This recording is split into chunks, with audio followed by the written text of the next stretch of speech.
സ്വർണം ഇന്ന് ഏറ്റവും ചർച്ച ചെയ്യപ്പെടുന്ന ഒരു വിഷയമാണ്. സ്വർണത്തിനെ വിലയെ സ്വാധീനിക്കുന്ന നിരവധി ഘടകങ്ങളുണ്ട്. ആ നിരവധി ഘടകങ്ങളെ ഒന്ന് പരിശോധിക്കുമ്പോഴാണ് സ്വർണ്ണ വിലയെ ഇനിയും കൂടുമോ കുറയുമോ എന്നുള്ളത് നമ്മൾ മനസ്സിലാക്കുന്നത്. നമുക്കറിയാം, അന്താരാഷ്ട്ര വിപണിയിൽ ഇതൊരു വളരെ വലിയ ട്രേഡ് ചെയ്യപ്പെടുന്ന ഒരു ഉൽപ്പന്നമാണ് സ്വർണം എന്ന് പറയുന്നത്. ഇതൊരു അന്താരാഷ്ട്ര ഉൽപ്പന്നമാണ്. അതുകൊണ്ട് തന്നെ അന്താരാഷ്ട്ര വിപണിയിൽ വലിയ രീതിയിൽ ട്രേഡ് ചെയ്യപ്പെടുന്ന അല്ലെങ്കിൽ ട്രാൻസാക്ഷൻ ചെയ്യുന്ന ഒരു ഉൽപ്പന്നം കൂടിയാണ്.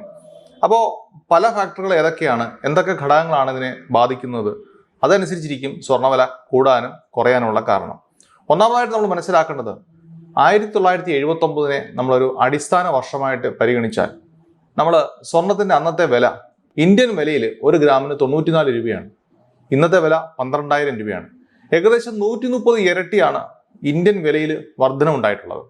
അന്താരാഷ്ട്ര വിപണിയിലെ നമ്മൾ വില പരിശോധിച്ച് കഴിഞ്ഞാൽ അന്ന് ഒരു ഔൺസ് എന്ന് പറയുന്നത് ഇന്ന് 31.1 ഗ്രാമാണ് ഒരു ഔൺസ് ഗോൾഡ് എന്ന് പറയുന്നത്. അന്ന് അന്താരാഷ്ട്ര വിപണിയിൽ $304 ആയിരുന്നത് ഇന്ന് $4,200 ഏകദേശം 13 ഇരട്ടിയാണ് അവിടെ വർധന ഉണ്ടായത്. അതായത് ഇന്ത്യൻ വിലയിൽ 130 ഇരട്ടിയും അന്താരാഷ്ട്ര വിപണിയിൽ 13 ഇരട്ടിയും. എങ്ങനെയാണ് ഈ വ്യത്യാസം ഉണ്ടാകുന്നത്? അവിടെയാണ് നമ്മൾ പരിശോധിക്കേണ്ടത് രൂപയുടെ മൂല്യശോഷണം.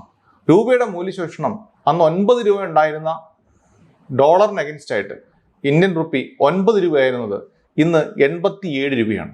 അപ്പോൾ ഒരു പ്രധാനപ്പെട്ട ഘടകം രൂപയുടെ മൂല്യശോഷണമാണ്. രൂപയുടെ വില ഡോളറിന് അഗൻസ്റ്റ് ആയിട്ട് വർദ്ധിക്കുക. 87 രൂപ എന്നുള്ളത് 85 രൂപയായാൽ സ്വർണ്ണവില വീണ്ടും കുറയും. അതൊരു പ്രധാനപ്പെട്ട ഒരു ഘടകമാണ്. ഇനി മറ്റു ചില ഘടകങ്ങൾ നേരത്തെ പറഞ്ഞതുപോലെ ഇതൊരു അന്താരാഷ്ട്ര ഉൽപ്പന്നമായതുകൊണ്ട് അന്താരാഷ്ട്രപരമായിട്ടുള്ള ഘടകങ്ങളുണ്ട്. അതിലൊന്ന് ഗ്ലോബൽ അൺസർട്ടനിറ്റിയാണ്. ലോകത്ത് എവിടെയൊക്കെ എന്തെങ്കിലും പ്രശ്നം ഉണ്ടാകുമ്പോഴും ഏറ്റവും കൂടുതൽ ട്രാൻസാക്ഷൻ ഏറ്റവും കൂടുതൽ വാങ്ങിക്കൂട്ടുന്നത് ഒരു സേഫ് അസറ്റ് എന്നുള്ള നിലയിൽ സ്വർണത്തിനെയാണ് കൂടുതൽ ആശ്രയിക്കുന്നത്. അതുപോലെ തന്നെ പണപ്പെരുപ്പം ഉണ്ടാകുന്ന സമയത്ത് കോവിഡിന് ശേഷം ഏറ്റവും വലിയ ഒരു പ്രശ്നം ഉണ്ടായത് പ്രത്യേകിച്ച് അമേരിക്കയിൽ അവരുടെ 35 വർഷത്തെ ഏറ്റവും വലിയ പണപ്പെരുപ്പമാണ് അവർ അനുഭവിച്ചത്.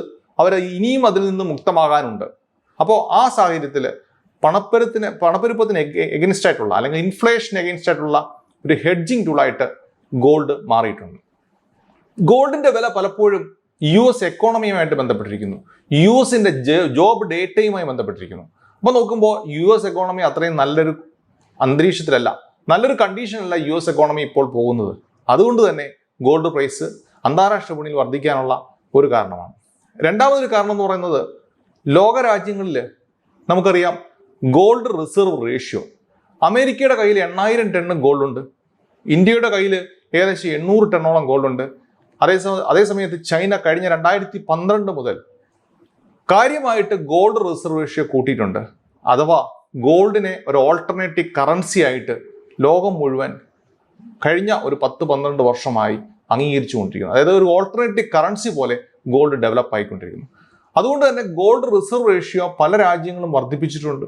ഇറാന്റെയിലും ഇറാഖിന്റെയിലും പോലും ഗോൾഡ് റിസർവ് റേഷ്യോ കൂടിയിട്ടുണ്ട്.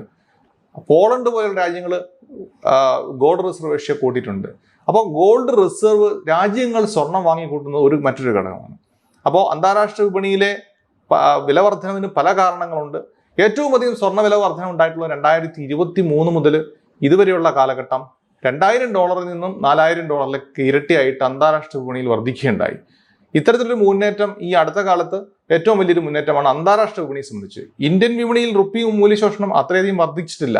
അതുകൂടി സംഭവിച്ചിരുന്നെങ്കിൽ ഇന്ത്യയിലെ ഗോൾഡിന്റെ വില 1.5 ലക്ഷത്തിന് മുകളിൽ കടന്നു പോകുമായിരുന്നു. കാരണം റുപ്പി ഡിവാലുവേഷൻ ഈ പറഞ്ഞ കാലയളവിൽ ഈ 2-1.5 വർഷത്തെ നമുക്ക് അതിൻ്റെ ഒരു പ്രധാനപ്പെട്ട കാരണം നമ്മുടെ കയ്യിൽ ധാരാളം ഫോറിൻ കറൻസി ഗോൾഡ് റിസർവ് ഉള്ളതുപോലെ തന്നെ നമ്മുടെ കയ്യിൽ ഫോറിൻ കറൻസി റിസർവ് അല്ലെങ്കിൽ കറൻസി റിസർവ് സഫീഷ്യൻ്റ് ആയിട്ട് നമ്മുടെ കയ്യിലുണ്ട്.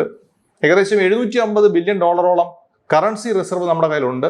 അതോടൊപ്പം തന്നെ നമ്മുടെ ക്രൂഡ് ഓയിൽ ട്രാൻസാക്ഷൻ നമ്മൾ അന്താരാഷ്ട്ര വിപണിയിൽ നമ്മൾ റൂബിൾ ട്രാൻസാക്ഷനിലാക്കുകയും ഡോളർ ടെർമിനോളജിയെ മാറ്റുകയും അല്ലെങ്കിൽ മറ്റൊരു തരത്തിൽ പറഞ്ഞാൽ ഡോളറൈസേഷനുള്ള ഒരു മുൻകൈ എടുത്തിരിക്കുന്നത് ഇന്ത്യയാണ്.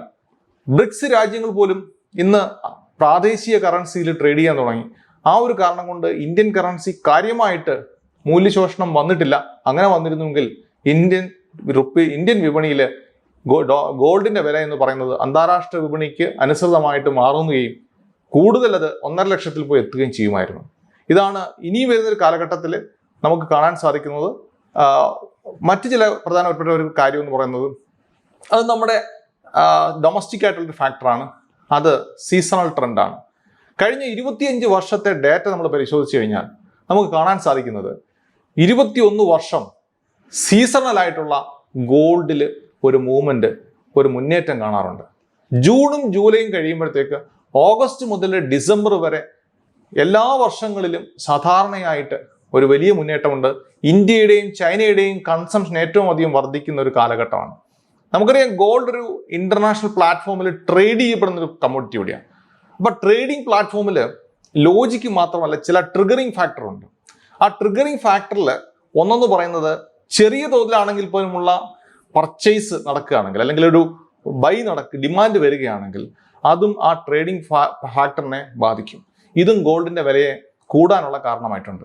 ഇനി നമുക്ക് പ്രതീക്ഷിക്കേണ്ടത് ഇനിയും അത് ഒരു ഡിസംബർ വരെ അങ്ങനെയാണെങ്കിൽ സീസണൽ ട്രെൻഡ് നമ്മൾ പരിശോധിച്ചു കഴിഞ്ഞാൽ മാർച്ച് മുതൽ ഓഗസ്റ്റ് വരെ ഒരു ബൈയിങ് ട്രെൻഡും സെപ്റ്റംബർ മുതൽ ഫെബ്രുവരി വരെ സെല്ലിംഗ് ട്രെൻഡുമാണ് കാണുന്നത്. അപ്പോൾ ഗോൾഡിന്റെ ഫ്യൂച്ചർ ട്രേഡിങ്ങിൽ നമ്മൾ ഫ്യൂച്ചർ വാല്യൂ നോക്കിക്കഴിഞ്ഞാൽ, ഫ്യൂച്ചർ കോൺട്രാക്ട് നോക്കിക്കഴിഞ്ഞാൽ ദീർഘകാല കോൺട്രാക്റ്റുകൾ നമ്മൾ ഇപ്പോഴത്തെ കോൺട്രാക്റ്റിൽ നിന്നും മൈനസ് ആണ് കാണിക്കുന്നത്. കാരണം അവർ പ്രതീക്ഷിക്കുന്നത് ഫെബ്രുവരിക്ക് ശേഷം അത് താഴേക്ക് വരാനുള്ള സാധ്യതയുണ്ട് എന്നാണ്.